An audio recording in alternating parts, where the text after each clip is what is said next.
We made it. I made it, Judd. A little behind-the-scenes action over here. Welcome to the Hockey Hub. There was never a doubt, Soph. You knew. You were really calm. You calmed me down. We had our pre-show meeting in the car because I was coming in hot. Judd was on time. Brendan was on time, our producer.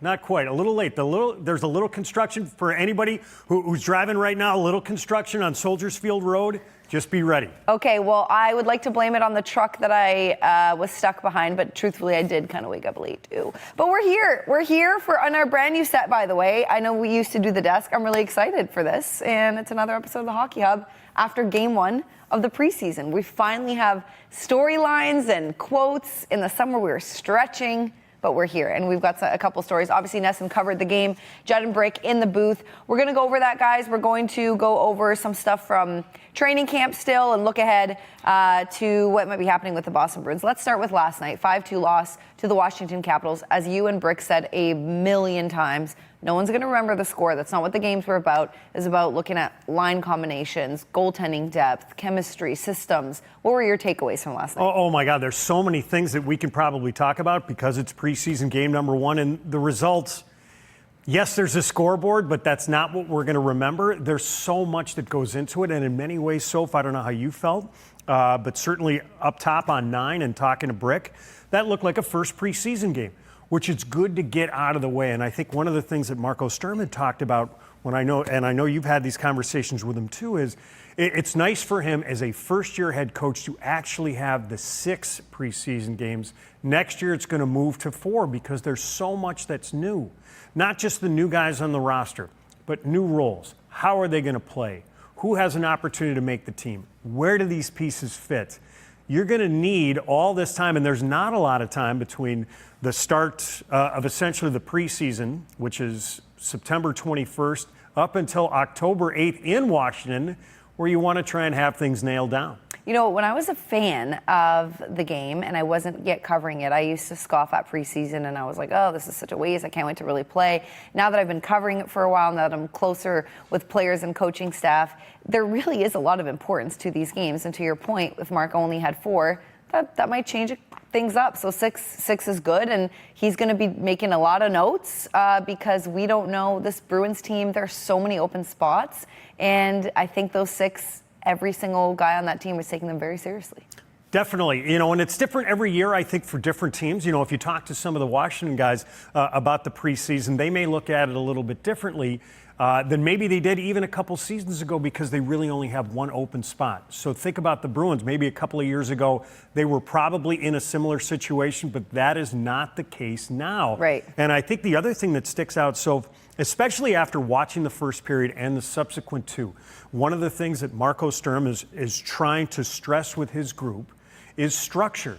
And you want to be able to try and nail that down on opening night. I think that's hard for any team, whether it's a team in a situation like the Bruins or maybe a team like the Washington Capitals that's on the other end of it and had won the Eastern Conference last year. They finished with the top record.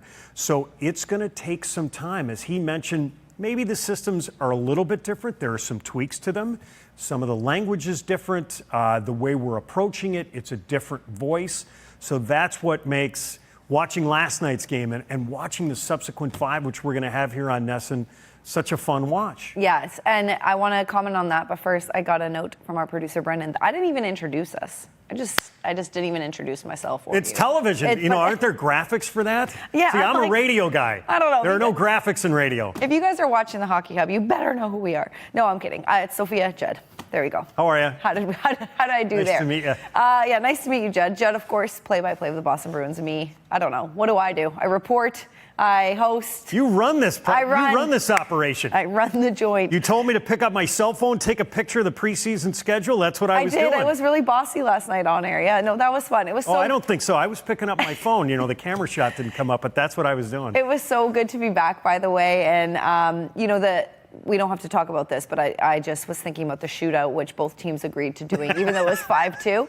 But I was looking at, the kids in the stands and the people who stayed, and I'm just like, oh, I love this fan base. I love TD Garden atmosphere, and it's just preseason, so I can't wait for the real stuff. But to your point about systems and everything and how important the preseason games are for these teams, for me as a reporter, very exciting to watch, to see the Jeannots, the Patra, how he's doing. Blumel, I was really excited to watch Blumel. I enjoyed watching him last night. But who the Bruins have in the system, because, like we said in previous years, your top 3-ish lines were pretty much established, give or take people moving around. But now you don't even have the sure top 6 about who's going to be in there. I mean, not that they don't have the talent, but who it's going to be. So this is what we're looking for when we're watching. No, Sophia, and I think in the big picture, and this is one of the things that has been made clear by Marco Sturm, whether it's the combinations up front or even on D, and I know we're not talking about the D pairs quite as much, but there's going to be some changes, and there's going to be some stuff that he's going to consider here during the preseason. But I think one of the things that we're trying to figure out, whether it's up front or on the back end, not only who makes the team, but where do some of these pieces fit? Pavel Zacha didn't play last night, but he's a perfect example. Yeah. Okay, well, where does he fit? I know Marco had talked about, I love him at center, but we're going to start you on the wing. Yeah. And for Matt Patra, last night was playing the middle. And Marco Sturm was very clear in talking to Patra, and this message got to him. I'm going to play you at both center and wing. Don't read into it. Mm-hmm. So last night we saw him at center along with Lysell and Jeannot. Mm-hmm. So these are just some data points that we're trying to pick up here at the beginning of the preseason. But it's so important to be able to get some of this repetition in and shake some of this rust off and try and get as ready as possible for what's going to happen in October. And I mean, I feel like more and more coaches are coming to this. We talk about being a player's coach, but I'm assuming most coaches would say if they're switching guys up and explain, what's going on. But Marco being a communicator and really emphasizing that he's a communicator, you can feel it from the guys, what they say, that he's really being clear, messaging, not being confusing, and trying to explain so that they're not in their own heads about what's going on, which is good. Oh, no, he's definitely kept it simple. He's got a lot of old school in him. And I think a lot of the coaches now, and whether it's Marco Sturm or any of the other guys that have been here in the past, one of the things that they have talked about, Sophia, is the players now, they need to know why. That wasn't always the case. Mm-hmm. When a guy like Brick was playing, you would be put in a certain spot or told to do a certain thing, and maybe the explanation was not there. Right. Maybe it was. But with this generation of players, and the other thing to think about with the Bruins, and I haven't checked here recently, but they're actually, I think, in the top, I want to say, top 4 or 5 youngest teams in the National Hockey League. They are a very young group. I think the oldest guy is Sean Corrali. Right, who's 32. Mm-hmm. Yeah, that's wild. Yes, good. We'll check on that. That means I'm way older than everyone. This is really depressing. There was a time when I would be one of the youngest ones in the Not me, so. Internship. Oh, it sucks. Anyway, actually getting older is a privilege. Listen, we had a game last night. Obviously, we've been talking about this, which means there's a locker room sound. So as I throw to it, I'm also talking to my producer over here. We're going to throw to something, and then we're going to come back and react. So let's get into the locker room right now, and we'll be right back to talk about it. Marco, I know it's only the exhibition schedule, but how did it feel to be behind the Bruin bench for the first time? No, it was different, right?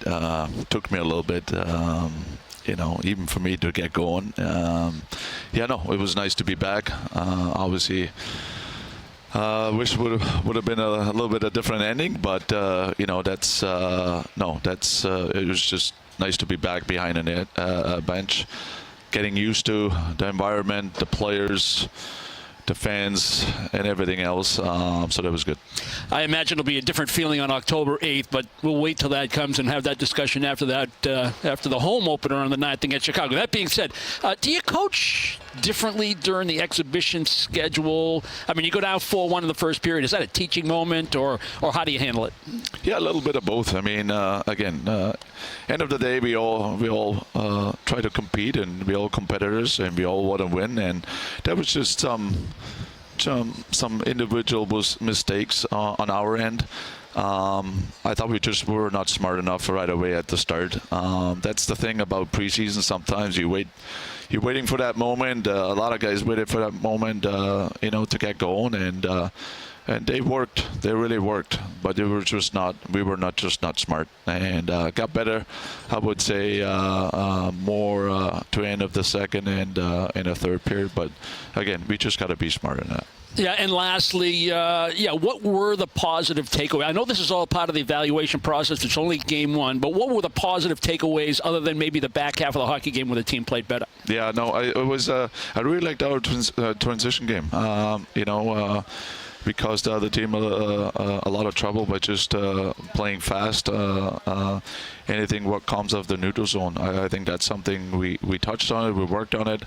So that was good, and there's just a lot of areas we just have to, like I said, we have to be smarter, we have to be better, and we're gonna try to fix that over the next few weeks. Thanks for your time. Tell me if I'm wrong. I was just thinking this as this was ending, so it's like a fresh thought that I haven't vetted in my head. It might be a stupid one. I try to vet my thoughts, okay, before I say them out loud.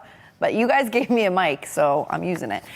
Do you think that Marco Sturm, obviously a very prepared coach, first head coaching job, though, in the NHL, obviously head coach Team Germany, but is this going to be, I was just thinking about it, this was Bruce Cassidy or Jim Montgomery who, was used to that role, that was kind of talking a break post-game, that he's already been there, done that. Is this also a learning curve for Marco with the media and this and that and becoming a head coach? He's familiar with the market, but is this a learning curve for him a little bit as well? I'm sure that's probably some of the case. But even for a veteran coach, just aside, when you play that first preseason game, like we had said last night when it comes to the refs or anything that's going on around the game, it's preseason for everybody. Right. So everybody, I think, is shaking off the rust. And for a guy like Marco, I don't think it'll take him very long to get up to speed with some of the experience that he's had.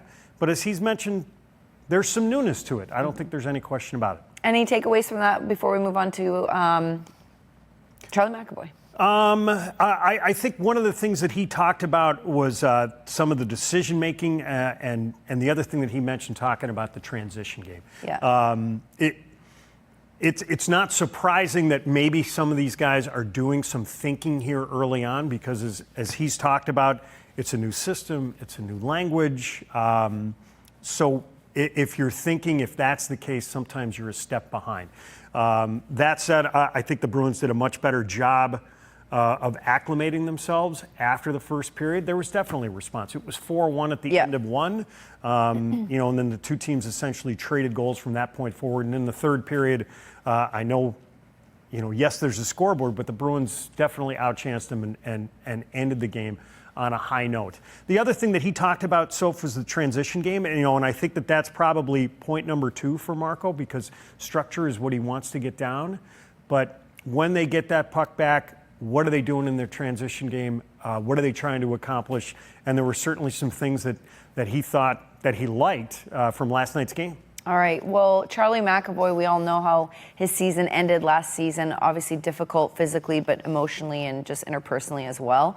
Went through a lot. So really good to see him kind of get in the first game, get in early on. We'll talk about Charlie McAvoy with Judd in just a second, but let's hear from him first. Yeah, it's good to play hockey again. It's fun, I think. Just like, when the preseason gets going, some good, some bad. But it was just good to be back out there again and good to feel good. Body feels really good. Now just time to get the timing back and, get the legs back on you. Take any time at all during warm-ups to kind of take it in and say, like, all right, we're back out here again, finally get to play? Yeah, it was nice. I definitely took a second to enjoy that, be thankful and grateful to be back out there. And then after that, it was time to play, time to sort of lock in. So you always want to take it with a grain of salt in the preseason, but, I thought there were some good things to take away from tonight. What were some of the good things? I think when we played fast, you could see it. I think we're trying to do that on our breakout. So, you saw a good one at the end there, but when we can move pucks quick on first touch and we can fly up the ice, like Blumey had a good one there at the end that kind of results in a breakaway. Like, we're trying to play fast, we're trying to get above. New systems, it's going to take a minute, but we knew for this that you just want to control effort and execution as best you can. So that was kind of what we were trying to take away from tonight. 2101 for Charlie McAvoy. Thoughts on his game? We want to react to that first. I'm kind of tossing it to you. I don't think there's anything in particular, that stood out in one way or another. But I think what Charlie talked about, and this is what veteran players talk about when they play during the exhibition season. And it's a little different for him because he hadn't played since February because of the shoulder injury and then the subsequent infection that he went through. And his season ended after only 50 games. That for most veteran players, it's just going to take a little bit of time to get the timing, get the legs under you. But I have no doubt that Charlie McAvoy is going to return to form for the Bruins.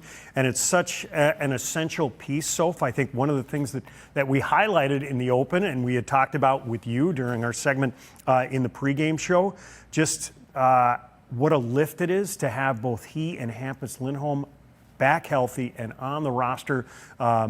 How they get decided to be used, I think that's one of the things that will evolve here during training camp and maybe early in the season. But this guy is not only an impact player for the Bruins, but he's simply one of the best defensemen on the planet at this point. Now, do you think, I've heard Brick say this before, that he's sometimes waiting for Charlie to take the game in his hands, take the reins and change the momentum, kind of on the spot. And we, like you said, he is an impact player. He's one of the best defensemen in the world. Is that a role that he should relish in, or just, I think every player wants to do that, but is that something you're waiting to see from him as well sometimes? I think that's one of the things that he can do, Soph. And what was so impressive about Charlie when he played his first full season in the NHL, and remember, he made his debut actually in the playoffs before he played his first regular season game. But when he debuted in 17-18, and he was up for Rookie of the Year at that point. He had a few injuries late in the season. He actually had a heart procedure. But one of the things that you could sense from him is that even at that age, he could control the game. And when you think about, we can throw out any number of names, where you think about some of the great Bruins defensemen, whether that's Orr, Bork, Park, or move on to other guys, Pronger, Niedermeyer. That's what those guys have the capability of doing. And he certainly has that ability to control the tempo of the game. If he's able to not only get his legs and get his timing back, I think that's something that he can aspire to, I think, in this Bruins season. I don't think there's any question that he has that ability. Do you think he's going to be QB1 on the power play when, we saw a small sample of it yesterday, but of course none of the superstars like Pasta wasn't in the lineup. But so we'll see what that's going to look like. But should he be QB1? I would imagine he's going to get the first crack at it. The Bruins really haven't practiced special teams a whole lot here early in the training camp. And that's pretty typical, I think, of a lot of teams. That's something you'll start to dial in, or a lot of teams will start to dial in once cuts are made and you get to a smaller group and you start to zero in on the first regular season game. But I would expect that he's going to run the top, at least to start. He should. He's had mixed results while running the top as a quarterback. And I think, I remember when we had Ray Bork up in the booth last year, I think one of the things that Ray said, there's so much in there. There's so much more that you can see from Charlie's game, and I think that's one element to it. All right, let's move on, and we're going to hear from Tanner Jeannot, who was also in the lineup last night, and then we'll be right back. Yeah, I thought they did pretty well. We were pretty good in the D zone. We didn't give up too many, grade A chances. Like I said, it's just about building and learning the new system and talking with each other and just learning that and executing the jobs. And I thought the two guys that I was playing with tonight did really well. How different is the system from what you've played before? It's actually pretty similar to what I was playing last year. So it's a pretty easy adjustment for me, and I just want to help out as much as I can and like I said, get these guys, everyone kind of on the same page and executing the jobs. Easy adjustment for you, but when you were learning it last year, was it harder to pick up? It seems like Marco's really been kind of instilling it in steps and stages so far here in camp. Yeah, I think anytime there's change, it just takes a little bit, and you just got to, go through the growing pains. That's, like I said, that's what the preseason's for. You got to get the reps in, and that's what we're doing. And like I said, just grow from here. So Tanner talking about playing with Fabian Lysell and Fraser Minten, and then of course learning the Bruins system. Did you make anything out of that line at all? Like I said, I know we're not deep diving in game 1 of preseason, but any takeaways there? No, nothing in particular. It was nice to see a guy like Fabian Lysell. Certainly a lot of eyes, understandably, are going to be on him here in this preseason and here in training camp. Last year, there wasn't anything that stood out in his game. So can he push and create an opportunity for himself to make the roster coming out of training camp? We saw him at the tail end of last season playing 12 games. And I think there's still a lot of growth that needs to take place in a guy like Fabian Lysell's game. You saw the speed. I think the Bruins would like, as a group, to see him attack the middle a little bit more. Can you win the bulk of your 50-50 battles? If he's able to do that, he's going to make some noise and make a push to make this roster coming out of camp. Okay, awesome, Judd. We've got one more sound or one more clip to play for you guys. We're going to head to break soon. But first, let's hear from Patrick Brown on playing a north-south game. A little bit of a slow start, but I thought it was a good first step towards what we're going to try and build here, which is playing north-south game. A little bit of a different system structure, but he wants to go, and we were trying to do that all night. We gave up too many rushes. We let our goalies out to dry a few times, but I thought the effort was there. We were definitely trying to go north-south as fast as we could. It seemed like your line was doing just that. Why were you guys so effective? Yeah, Wheeler and Duran were great. We were just trying to work. We were trying to, every single guy on the line was trying to be F1, and then once that was established, the other two took the F2, F3 jobs, and F1 gets a bump and F2 and 3 do their job. Usually you get the puck back. So I thought they did great all night. How easy are those, like you said, kind of almost simple mistakes to clean up when you're learning a new system as it comes along? It's part of the learning process. When you learn a new system, especially game 1, there's just that feeling that, you're not questioning yourself per se, but you're thinking a little bit harder versus having all the repetitions of having done it a lot. So as you're getting into your neutral zone forecheck or your breakout or your whatever it is, you just think 1 second longer because you're just making sure you're doing it right. But that's going to go away pretty soon. That's usually for 1-2 games you get that out of your system. I just saw you nodding along to that last point by Patrick Brown, thinking 1 second longer, and that's what we talk about, getting your touches, getting timing, everything back. The coaches understand it's not going to be automatic. Yeah. And, when they talk about the system change and some of the tweaks that they're going to make, let's start in the D zone. So the Bruins are going to play a hybrid system. So in that sense, if you think about the zone, from the top of the circles down, they're going to play a layered system. The exact same way that the Bruins have played in the past. Marco Sturm has said nothing is going to change, but from the top of the circles up to the blue line, they're going to be man on man. So that's where the hybrid comes in, and that's some of the situation that they will need to learn. Obviously, now we're talking about that's just one zone. There will be some tweaks in the neutral zone, tweaks in the offensive zone. But in the D zone, that's one of the things that Patrick Brown talked about. And as you think about some of the things that they're trying to get acclimated to and some of the changes that Marco Sturm wants to make, as Brownie sort of alluded to, if you think you're behind a beat, you're a second behind, and then the play is gone. And the coaches understand this is not going to be automatic. To go back to first preseason game. Yeah. First opportunity to get a look at not only this group, but playing in a different system under a new head coach. So through repetition, hopefully it'll become as automatic as possible so you're as ready as you can be once October hits. Great points all around, Judd. We do have to send it to break soon, but first, acclimated. Oh my gosh. So I don't know if you know, but I'm slightly dyslexic. I don't know how I have this job. I always say acclimated. That's the wrong word. I said it yesterday on air, and Billy and Razor got me. Acclimated. Thank you. Thank you. Okay, acclimated. Yeah. Because I know my kids. And I have a couple of teenagers. When they're going into really cold water, there's something called acclimate. Oh, acclimate, you mean? No. Acclimate. Dude, I don't know. I shouldn't have brought this up. It's going to stress me out the rest of the show. Acclimated. Anyway, if anyone ever hears me say acclimated, just know why. Okay? All right, well, if you're acclimating something, can you turn something into gold for us? Exactly. And that's what Billy said. He's like, it's the Canadian way of saying it. And then Razor said, don't blame Canada. Blame Soph. All right, guys, we got to send it to break. Lots more to discuss as we are officially in preseason with the Boston Bruins. We'll be right back after this.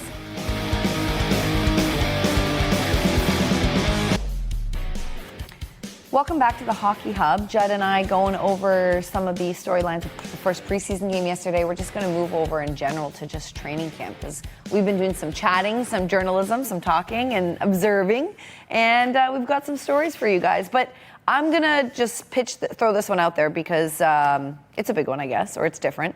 But Marco Sturm mixing up the dressing room. So Group A and Group B. We know there's a lot of guys in training camp. We need to have a couple groups that take the ice. And usually, correct me if I'm wrong, but usually it's the veterans that get the main dressing room, and then the younger guys get the backup dressing room or the secondary dressing room.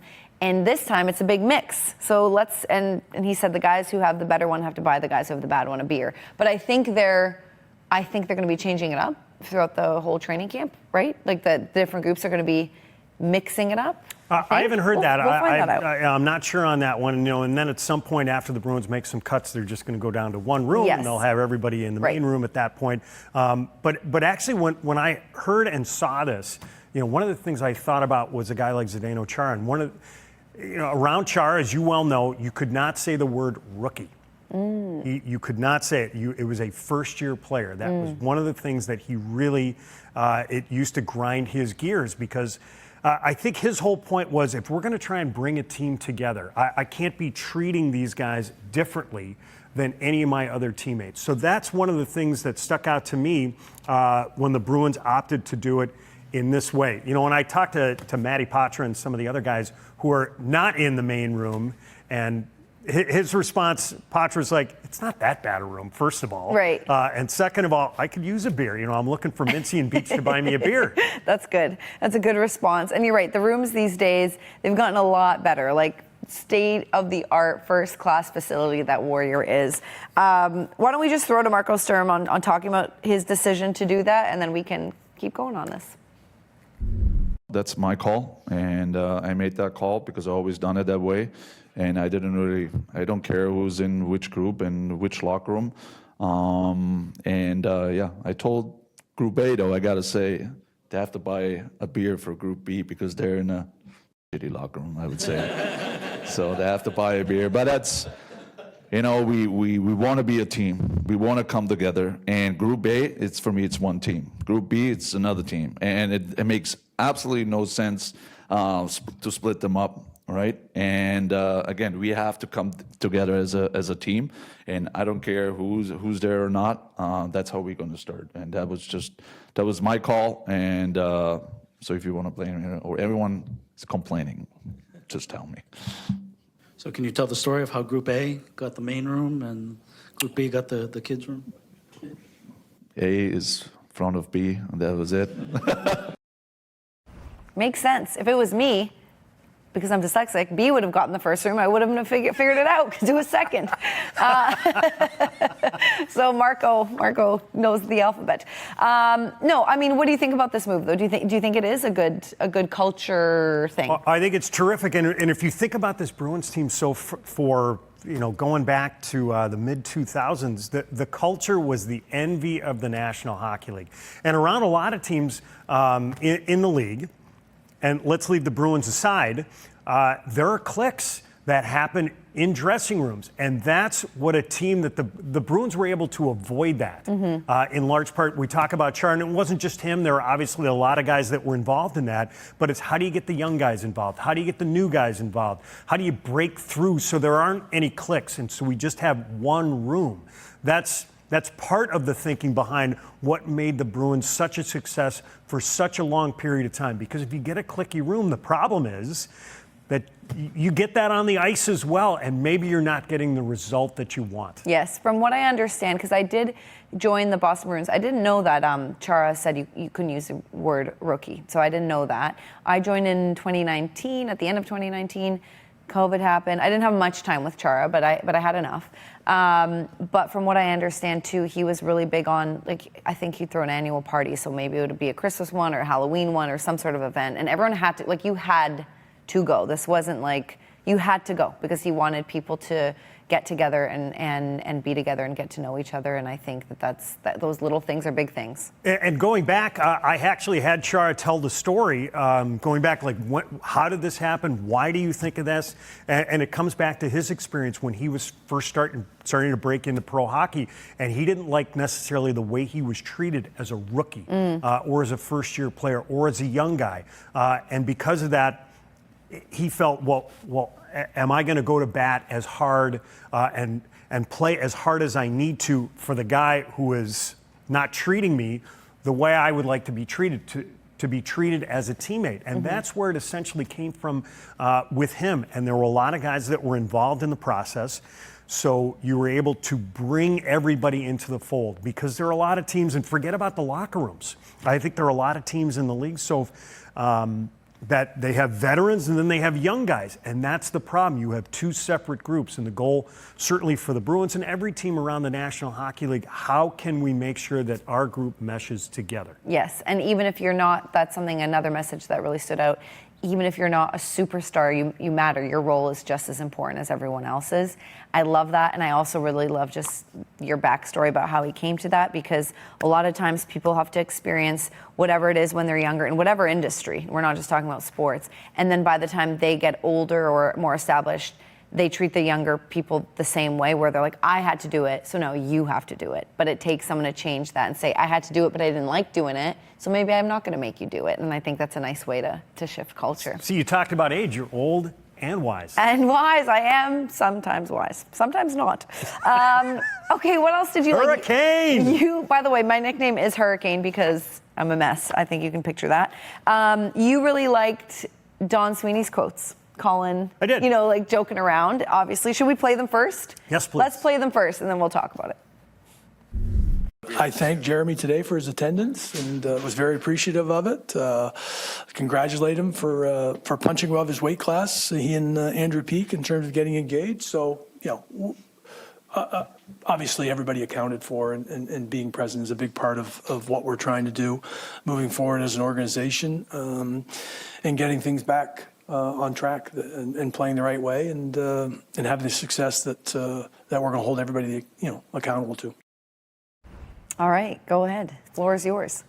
Well, I love the fact that he chirped him, Yeah. and getting a chance to talk with Jeremy Swayman. I think he appreciated the chirp, that he's here on day one, and forget about the distraction. Let's just talk about the fact that he didn't get an entire rep of training camp last year because he was trying to get the contract resolved. I think no matter how talented you are, he was playing catch up, and then it's a function for the Bruins. And I think there were a lot of people who were outside of the organization who were just saying, okay, it's just a matter of time before it catches up to Swayman and the Bruins, the fact that he didn't participate in training camp.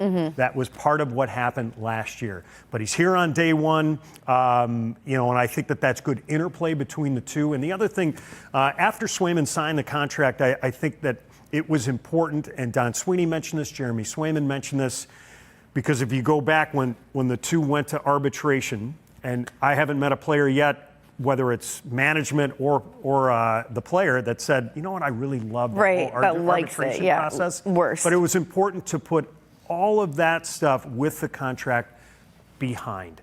And I think it was a great approach. It's a good notes, and hopefully we see the best out of Swayman. Hopefully we see the guy recapture the form that we saw in the playoffs against the Leafs and the Panthers, and he was one of the best young goalies in the National Hockey League. And it is like, we were just talking about, it's lighthearted, it's jokey, but I think, I'm not saying this was a tactic by Don Sweeney by any means, but it's a smart thing to do, is get ahead of it as well. Just like we joked about it already, I'm joking about it in front of you guys. It's over. Now there's nothing you can write that is going to perpetuate the storyline that they both just want to go away. So smart move by him as well. Yes, and I can't wait to see Jeremy Swayman make his preseason debut. It'll be interesting to see when they choose to put him in. I don't think it's going to necessarily be here in this next game against the Rangers. Could be on Tuesday. Some of that is going to be made with the goaltending excellence department. Yes. Run by Bob Essenza. Goalie Bob, in conjunction with Marco Sturm and Don Sweeney to try and get him the reps that he needs so he's ready to go. I think for most veteran players, goalies may be a little bit different, and they certainly are different, Soph. Usually most guys will say, give me 2 games, and that's what I need in order to be ready to go for the regular season. And this is going to be more of like a razor question, and we're going to have it a million times throughout the season, depending on how Sway plays and the results. But we talk about the pressure from last year, coming in, missing training camp, the contract, the expectations. You don't have Linus anymore to if you don't have a good game, you come in and you can count on Linus to get a win for the team, et cetera, et cetera. But there's still going to be the pressure because now everyone's saying he learned from last year. It's going to be better. He's got to be good. There's still going to be that if you string together 3 or 4 losses in a row, the mental game. And I can't wait to talk to Razor about that. I hope that doesn't happen to Sway just for his sake, but it might, it could. It is the league, and we'll see how he handles that. Well, I think whether it comes to the goaltending position or any of the other positions on the ice, I think one of the things that was clear after the season, during the summer, and leading up to training camp, Soph, and you've been a part of these conversations, is that the Bruins would like to create more internal competition. Mm-hmm. That's one of the things that they felt fueled them for many years, was the ability to push. Go back. I remember there were times when Tuukka Rask was here and maybe Jaroslav Halak was playing better and Rask was having some issues. Well, he got an extra start or 2, and Rask did not. I would look to see that this year, if that's the case, you're going to see Jonas Korpisalo a little bit more, and hopefully Jeremy Swayman is pushed and finds his game. Yes, and Korpisalo wants it. He's made that very clear. So there will definitely be some internal competition there. Okay, there's a lot to go over. I wanted to... Did you have something? No. Oh, no. I wanted to tell a really quick story. So Bruins Media Day is very, very, very long. They used to do it in 2 days, but they split it up, over 2 days. And now it's kind of like 5 a.m. for some guys. But anyway, it's over a 12-hour day. And my role on Media Day is to just go through all the players, the ones that are in training camp, and have a 10 to 15-minute sit-down with them. But we rotate 10 or 15 of the same questions. So by the end, I'm like, I don't really care, but I have to ask them anyway because I've asked the same 10 questions. But one of them was, who's going to be your top played Spotify artist this year? And then they talk about the music they like. And anyway, Sean Crowley sat in the chair and he mentioned someone named Sam Fender.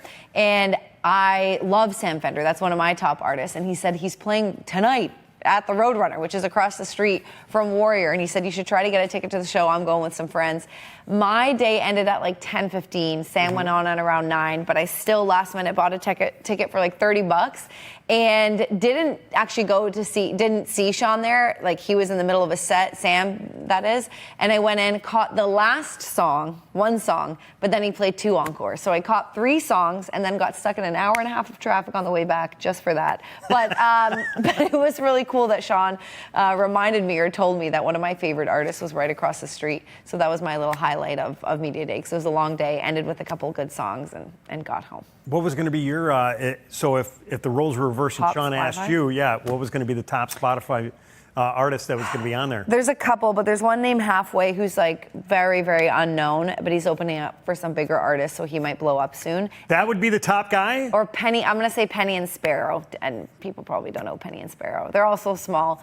So good. Pete Blackburn, guest of the show, loves Penny and Sparrow. They're kind of like folky, acoustic, guitar, jammy. I don't know. I love them. What about you? Who would be yours? Well, because he recently passed, it was going to be either Ozzy Osbourne / Black Sabbath. Okay. That one hit me a little bit hard. Oh, really? So that would probably be number one.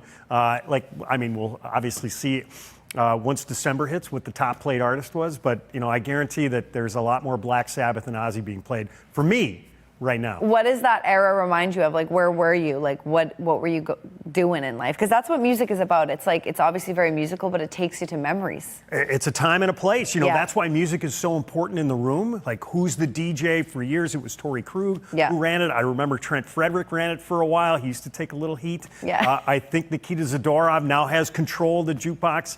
I'm not sure exactly what he's playing. Time and a place, so for me that I played Ozzy and Black Sabbath for years. So it's different times, different places, whether that's, I probably heard those. I'm old, but I'm not as old as Black Sabbath, but that's, grade school, junior high, high school, even college, going forward. Yeah, they had a long run, that's for sure. That is. Yeah, they did. He just died. No, I know. Okay, anyway, moving on. Oh, but the Ozfest, tremendous. That was something else. Seeing it for the first time, seeing the Black Sabbath reunion. We've definitely gone far afield here. Where we'll get back to hockey. Where was that? Where did you see Ozfest? The first one that I saw was at Alpine, which is up in Wisconsin.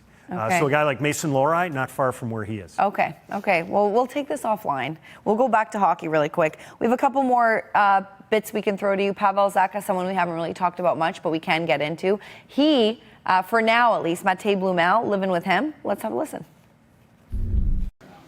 Yeah, he's a great kid. It's funny because I've never met him, so he showed up at in front of our apartment the first time I met him, so it was funny. But he's a great kid. He was great in the house too. He cleaned his dishes, everything like that. So that was nice. I could sit on the couch, didn't have to do that. But no, he seems very nice, but also hardworking. I see him at the gym here, one of the first guys, and it's great to see, especially in a team like Boston. We want hardworking people to come in and perform here, so it's a good step for him. Bussing your plate should not be underrated. Gen Zers, sometimes some of you guys, you need to learn how to clean your dishes, bust your plate, especially if you're a guest at someone's house. But obviously, Matej Blumel, Pavel Zacha, taking him in for now. I'm sure Blumel's going to get his own place. I don't know when. Maybe this is good for him to stay with him for a while. But he did say Zacha's shown him around the city. Blumel's English, excellent. It's not like he's going to struggle with that, or getting around. But it's nice to have a friend, and especially someone from your own country. But I liked hearing that story, and I'm excited to see what Blumel has to offer. Yes, if you're going over to somebody's place and they're cooking your dinner. Yeah. Get over there. Yeah. And he's doing the dishes, so that's a plus. But for a guy like him, Soph, and he's, sort of one of the intriguing guys that we have to take a look at here during training camp. Last year, he led the American Hockey League in goal scoring. And for a lot of guys, it's not just him. It doesn't always translate, and it's a little bit different. It certainly has to be an advantage for him that he's got a guy like Pavel Zacha. The connection there was Jacob Lauko. He and Lauko had played together for a long time growing up and played on some of the Czech national teams. Obviously, he played here, and he and Zacha are close. So that's how the connection was made. When he first showed up at Zacha's door, he's like, I'd never even met him. And he just knocked on my door, and there he was. But that has to be a big advantage for him if he's going to have an opportunity to make the team. I think the big challenge for a guy like Blumel is, and for every guy that comes up who was a scorer in the American Hockey League, and Marco Sturm talked about this, you were playing 20 minutes a night in the American Hockey League. Maybe you were double shifted. You were getting all the great opportunities to score. Well, your minutes may be shortened here at the NHL level. Can you do some of the same things that we saw in half the time, maybe a little bit less of that time? I talked to Blumel, and he said, there were nights in Dallas where I was getting 5 or 6 minutes a night. He only played 7 games, and he notched 1 goal. But I think that's a challenge for a guy like him. I think at some point, I don't know, what you thought from last night's game. There were times when certainly he was noticeable and he flashed, even though he didn't finish. Yeah, no, definitely noticeable. Had some great chances on the power play as well. Definitely noticeable, and I enjoyed watching him. He said when he first came, why he chose Boston. In the summer, I think Steve Conroy said that Pasta called him and said, you got to come here. I think maybe that did happen, but it wasn't like the biggest reason. He said he and his agent noticed the opportunity for an NHL job, and it's very wide open for a lot of players. And he's like, this is what I wanted. And Dallas, who's a bit frustrated, this is what I wanted. This is why I chose Boston, because I feel like I might have the greatest opportunity. Originally, if memory serves, I think he was drafted by the Edmonton Oilers, didn't sign there. He signed with the Dallas Stars.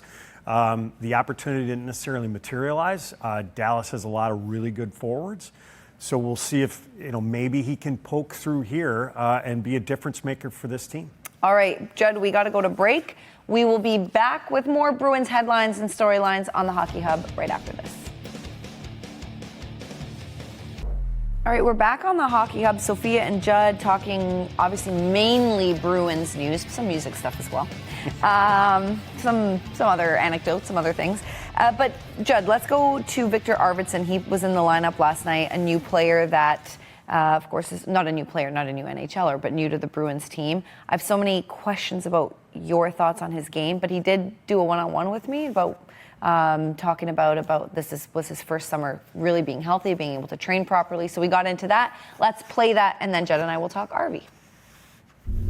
All right, Victor, I know you talked to the main media yesterday about the start of camp. It's so early, but one of the things you said was it's your first summer in a while where you've been perfectly healthy. Yep. So first of all, I'm very happy for you, but can you just take me through what that looks like in terms of ramping up training again? No, just going back to stuff that I used to do, and I'm an explosive player, and I'm trying to be doing that again. It's fun. It's been really fun this summer to be able to get back to that and just work on my power and strength more than just maybe my inner strength with my core and stuff for my back, and it's been fun. It's been a fun summer. Yeah, so in one way for you personally, a new lease on life or a new sense of like, hey, fresh start, I can really give it my all. Same with this team. I'm sure you heard of the narrative, the expectation last year, they didn't meet it, right? So you guys can you kind of vibe off of that, like the freshness of the young guys and then this kind of fresher start for you too? Yeah, I think everybody is excited, a new coach, and I think all the players are excited to prove themselves, and they should be. So it's been good pace out on both practices. So it's been fun so far, and I think we just got to come together as a group and do this together. That's the main focus, and that's what we got to do to be successful this year. One of the things you mentioned was net front, and that's going to be a big role. How much has that changed over the years? Like you see tip and shots are increasing, right? So then net front helps. Is there a way to train for that other than like more core strength? But like give me a lowdown on how you practice net front presence. No, just realizing what spot to be in when certain players have the puck. And last year I played with Zach Hyman and Corey Perry, and they're really elite at being front of the net. So just being smart, I think it's been being smart, staying loose, and just being available when the puck gets there. So you gotta think too when you're in there. You can't just go in there and stand. You gotta move and be ready to get pucks anywhere. Yeah, you gotta be really like what's the word? Reflect like a fast reaction as well. Exactly, yeah. And understanding where the puck is gonna be and in 2 seconds maybe. So it's a little bit of give and take, being physical in front and smart. A couple more for you. I love going the personal side. Has your wife and your kids, have they kind of acclimated to, gotten used to Boston yet? Are you guys still unpacking boxes? Still unpacking a little bit, but most of the stuff is moved in, and they're doing great, and we like it so far. It's really calm and collective city. I feel like it's a nice place to be in. Everything is close, and kind of you have everything in the city too, so it's good. Very walkable. If you guys like walking, it's a very good city to walk. Last thing, I don't mean to like creep, but can you tell me what those teddy bears are in the back? What is that? I got them for my kids when we had the media day from the studio. The guy gave them to me, so I'm gonna bring them home. They have enough toys, so I'm waiting a little bit. Okay, yeah, wait for when they do their chores or something. Yeah, exactly. So. Okay, enjoy it. Thank you so much. Thank you. You got to earn your little gifts, okay? If you're my kid, which I don't have any, you're earning those gifts. If Victor Arvidsson has a great season, what does that look like to you? 30 goals. Okay. That's what it looks like, and he's healthy. Mm-hmm. I think he referenced it, and I know you talked to him a little bit about it. So I think in the 23-24 season, he missed most of the season because of a back injury, and that cost him. Last year, if I remember, like he came off of injured reserve when the Bruins played the Edmonton Oilers, and he missed 15 games, but he was healthy from that point forward. So it's certainly a good sign. Mm-hmm. As he mentioned to you, Soph, that this summer wasn't about rehabbing, it was about training. And there's certainly a difference for a lot of those guys. Yeah. And last night, not unexpected. He's a veteran player, and he went hard to the front of the net. You certainly noticed him at different points of the game. He had some tests, whether it was for Logan Thompson, or later for the Bjorklund kid who came in relief. So it certainly looked like a good start for a guy like Victor Arvidsson. And I think the other thing, and I know we may talk a little bit about David Pastrnak here coming up, but I think for a guy like Marco Sturm, it's also good to get a little bit of a see and feel as he talks about having Arvidsson, for the time being, playing with Elias Lindholm and Morgan Geekie here during training camp while Pasternak's out, because you never know what's going to come up where you may have the opportunity, okay, we need to throw him in there. Where do you see him fitting in, like top 6 line, or you want him third line? My guess is that he's the second line right wing. Maybe he's played a little bit of his offside. I haven't seen him enough to be able to tell you, but it would seem to me that he's a solid fit for second line right wing. All right, Judd. We are going to preview Tuesday's second preseason game for the Boston Bruins as much as we can, because we don't have all the info, but we're going to do that right after the break. Guys, welcome back to the Hockey Hub. Right now, as we speak at Warrior, which is close to where we are, training camp is going, and Group A, Group B will be taking the ice. We are going to go there, Judd, after this show. I'm going to get a coffee first because I've been yawning in commercial breaks. But anyway, that being said, we're not really there right now. Don't know what's going to happen. I don't imagine we're going to get lineup answers for tomorrow, until game day. But do we want to make any predictions about who we might see in New York? Well, first of all, I think there's a chance that maybe late afternoon we'll have an idea of who's going. One of the things here early on as we sit here and have this conversation in Group A, we don't see David Pastrnak. I wouldn't immediately get alarmed or anything. And again, if you're just joining us, he's expected to be back with the main group this week. My expectation is that he will be on the ice with the group that includes Elias Lindholm and Morgan Geekie. We've seen these combinations here early. Geekie and Lindholm are not in the group that's currently on the ice. So we might see him in the second I think group. we'll have, okay. Maybe we'll have a better idea if everything is on course as expected. As far as the game against the Rangers, my expectation is, because you're on the road, we're early in the preseason, and early in the preseason is about the kids. You're going to see an even younger lineup than the Bruins iced for Game 1 against the Washington Capitals.